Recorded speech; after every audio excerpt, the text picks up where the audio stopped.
Bom dia a todos, graça e paz do Senhor Jesus seja com todos nós. Uma ótima quarta-feira para todos. Hoje é dia 30 de novembro de 2022. Seja muito bem-vindo ao nosso devocional de hoje. E nesta quarta-feira, dando sequência aí ao nosso devocional Boas Novas de Grande Alegria, um devocional direcionado, relacionado ao Natal, ao Advento. Então, durante esses próximos dias aí até o dia 24, nós estaremos então fazendo esse devocional juntos aqui. E a ideia é ler o devocional e depois fazer um comentário. Uma boa notícia, eu recebi ontem, um e-mail promocional aí da Editora Fiel e eles relançaram o devocional impresso. Então, se você gosta dele impresso, eu, por exemplo, gosto bastante impresso. Se você gosta impresso, você já pode adquirir e, pelo que eu entendi, posso estar errado aí, não quero fazer cometer um erro aí com relação ao preço, mas pelo que eu entendi, parece que o valor é 50 centavos cada devocional, só que é limitado a 2 devocionais por pessoa. Então você pode entrar no site da Editora Fiel e você procurar lá Boas Novas de Grande Alegria do John Piper e você vai encontrar então o devocional que nós temos feito aqui todos os dias. Bom, hoje é o dia 2 e o tema do devocional de hoje é O Magnífico Deus de Maria. Deixa eu ler o texto de Lucas capítulo 1, versículo 46 ao 55, que diz assim: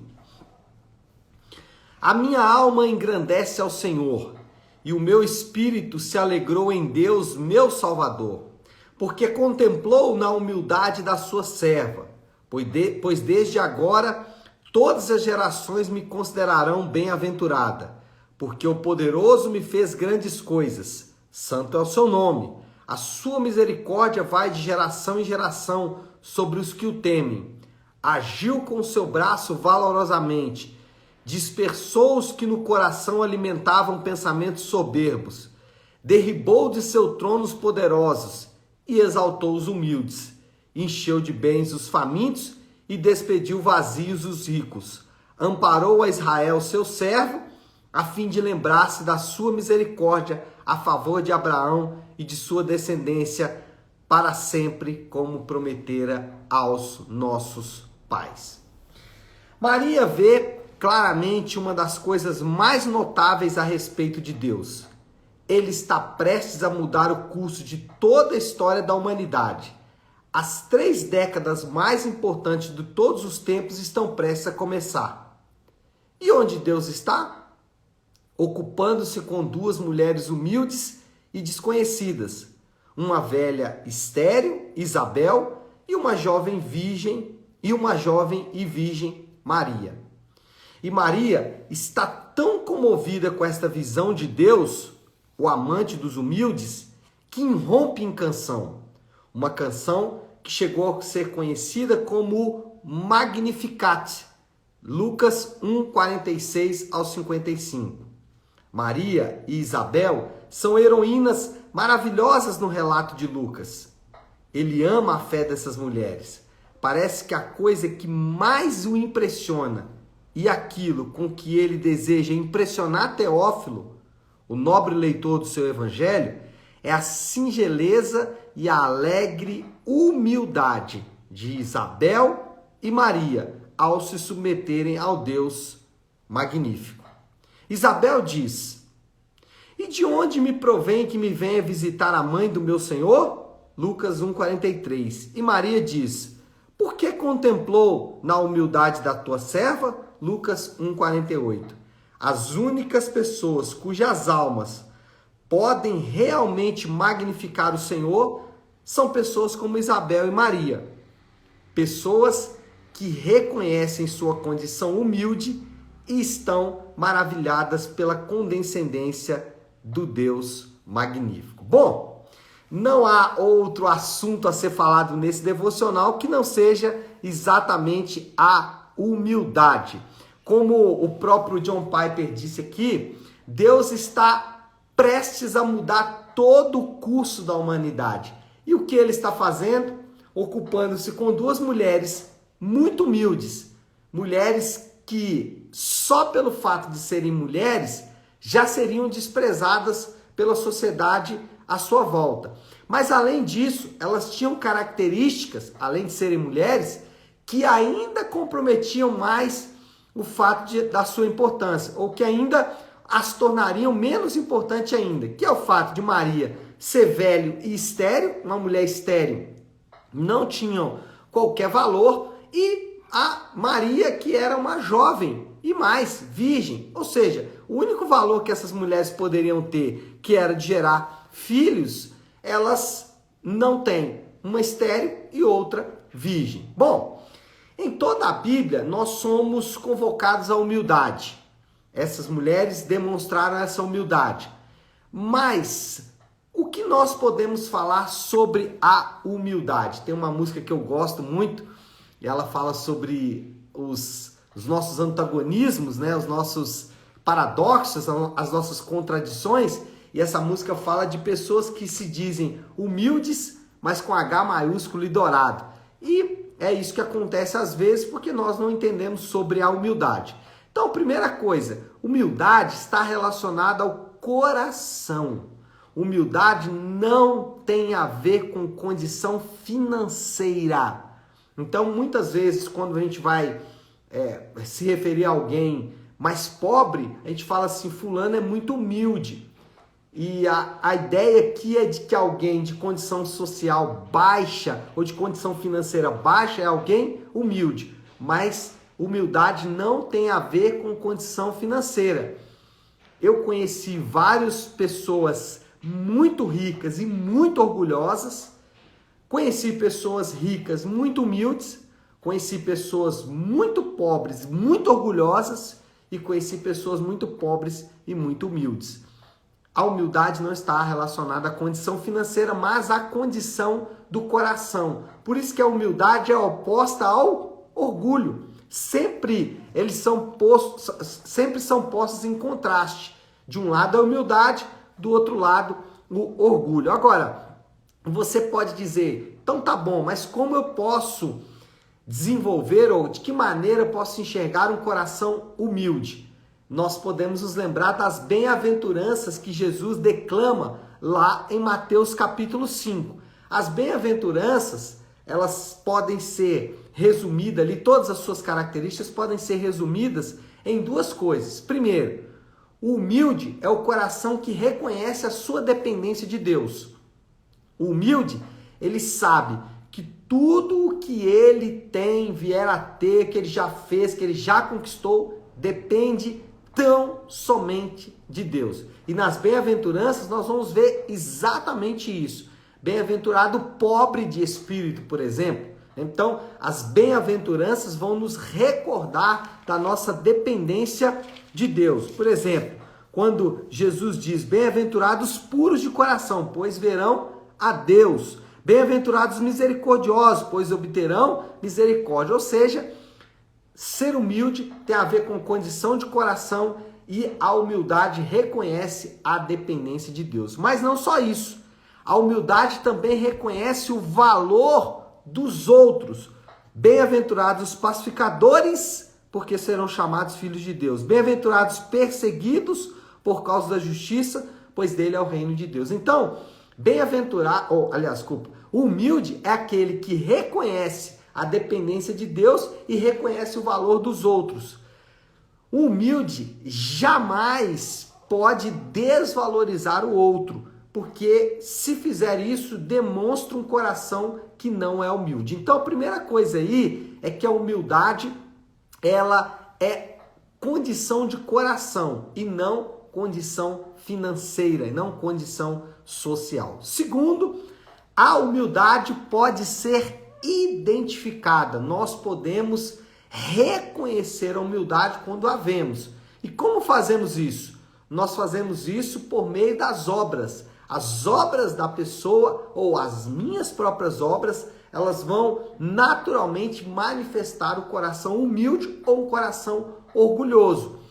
E é interessante porque em vários lugares a Bíblia faz essa relação entre o fruto das nossas ações, o fruto das nossas obras e o nosso coração. Então, a árvore é conhecida pelos seus frutos. Jesus foi categórico nesse caso. Então, nós podemos identificar a humildade a partir das obras da pessoa. Por exemplo, o humilde, ele serve. É a primeira característica de alguém humilde, ele serve. Ele sabe a dependência de Deus, ele sabe o valor das outras pessoas, então ele vai naturalmente servir. Sempre gosto de dizer que servir tem dois aspectos, né? Estou falando do ponto de vista cristão, óbvio, né? Servir tem dois aspectos. Primeiro, servir tem a ver com evangelismo, missões e principalmente tem a ver com servir pessoas da nossa igreja local. Então, o primeiro aspecto do serviço do ponto de vista cristão é servir a minha comunidade e servir as outras pessoas através do evangelismo, das missões e da ação social, dos atos de misericórdia. E nesse caso, eu não escolho a quem servir, eu tenho que servir as pessoas da minha comunidade local e eu tenho que servir as pessoas através do evangelismo, das missões e dos atos de misericórdia. Então, esse é o primeiro aspecto. Quando você, de forma natural, evangeliza pessoas, isso é um ato de serviço, isso é um ato de servir pessoas. Quando você fala do amor de Deus, quando você fala da obra da cruz, quando você fala da obra da redenção, isso é servir. Mas também servir as pessoas da nossa família. Nós somos chamados a servir as pessoas da nossa família. Então esses são os dois aspectos. Servir as pessoas da igreja local através dos ministérios, dos seus dons, servir através do evangelismo, das missões, servir através dos atos de misericórdia e servir as pessoas da sua família. Mas não só isso. A humildade pode ser vista na vida das pessoas porque o humilde perdoa. Alguém humilde que conhece o valor das outras pessoas e depende de Deus, sempre vai ter um coração perdoador. E por último, o humilde ama. Ele vai demonstrar a sua humildade no seu amor às outras pessoas. Então, humildade não tem a ver com a condição financeira, mas está relacionada ao coração, pode ser identificada e terceiro, pode ser desenvolvida. Humildade pode ser desenvolvida. A humildade do ponto de vista bíblico é algo que nós vamos progredindo. Como? Como eu desenvolvo a minha humildade? À medida que eu conheço o Senhor, eu reconheço a mim mesmo e eu desenvolvo a minha humildade. Então, como é a ideia? Eu conheço o Senhor, eu sei quem Deus é. A partir do momento que eu vou desenvolvendo o meu relacionamento com Deus e descobrindo quem Deus é, eu vou descobrindo quem eu sou. E ao descobrir quem eu sou e quem Deus é, naturalmente eu vou me tornando mais humilde. Então a ideia é, quanto mais maduro o crente for, mais humilde ele é. E ele é humilde por quê? Não é porque ele ficou muito tempo na igreja não, gente. Maturidade tem a ver com conhecer o Senhor e conhecer a nós mesmos, aplicando a palavra de Deus na nossa própria vida. Então, à medida que eu vou conhecendo a Deus, por exemplo, Deus é justo. Essa é uma característica de Deus. Isso é um atributo de Deus. Mas não adianta achar um atributo como se fosse algo qualquer. Então, vamos lá. Vamos trabalhar aqui a justiça. Deus é justo. Então, eu conheci um aspecto de Deus. Naturalmente, eu vou conhecer também o fato de que eu sou absurdamente injusto. Não só nos meus comportamentos, mas também na minha natureza moral. Então, eu sou injusto moralmente, naturalmente, mas também nos meus comportamentos. E eu posso ver isso claramente quando eu conheço o Senhor, porque eu vejo o que de fato é ser justo. Quando eu olho para Deus e vejo o que de fato é ser justo, eu percebo que eu não sou. E aí o que eu faço? Eu me torno humilde, porque eu não tenho do que me orgulhar. Vou dar um exemplo aqui oposto. Alguém que se acha muito bom. Alguém que se acha muito bom não conhece a bondade de Deus. Porque se ele conhecer a bondade de Deus, ele vai perceber que ele não é bom. E ao perceber que ele não é bom, ele se torna então humilde. Percebe como que as coisas estão ligadas? Conheço a Deus, conheço a mim mesmo, logo me torno humilde porque eu não tenho do que me orgulhar. Então, a humildade pode ser desenvolvida. Um crente orgulhoso é uma contradição em si mesmo, é um antagonismo em si mesmo. Um crente orgulhoso é um crente que não é crente. Por quê? Porque ele não conhece o Senhor, ele não crê no Deus que ele diz que crê, porque crente é alguém que crê, é um cristão, então, usa a palavra que a gente tem mais facilidade. Um cristão, de fato, não pode ser orgulhoso, a não ser que ele não seja cristão, porque o relato do Deus da Bíblia mostra que o cristão não tem que se orgulhar. Bom, preciso caminhar para o fim. Moral da história: as únicas pessoas que podem realmente adorar ao Senhor são os humildes. Indivíduos que reconhecem a sua condição humilde e estão maravilhados com o Senhor. Então, os indivíduos que podem adorar é esse.